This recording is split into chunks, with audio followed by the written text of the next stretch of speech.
تحریک انصاف کا جلسہ سیالکوٹ کے وی آئی پی کرکٹ گراؤنڈ میں سید پور میں منعقد ہوا۔ ریسکیو سیالکوٹ نے جلسے میں میڈیکل کوریج مہیا کی۔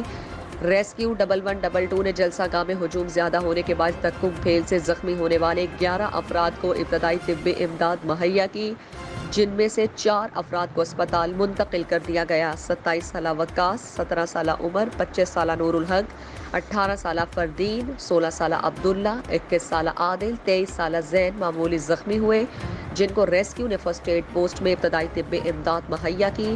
21 سالہ معظم، 26 سالہ علی حمزہ، 18 سالہ اسد اور 8 سالہ ارشد کو ابتدائی طبی امداد مہیا کرنے کے بعد ریسکیو ایمبولینس نے اسپتال منتقل کر دیا۔ ایک بچہ 12 سالہ سمیر ولد نذیر اپنی فیملی سے لاپتہ ہو گیا ہے۔ ریسکیو کو جب بچہ ملا تو انہوں نے اس کی فیملی کو ڈھونڈا اور بچہ اس کے سپرد کر دیا۔ ڈسٹرکٹ ایمرجنسی آفیسر نے ریسکیوز پر مبنی 10 ریسکیو ٹیمیں بنائیں جو جلسہ گاہ میں مختلف مقامات پر موجود رہیں۔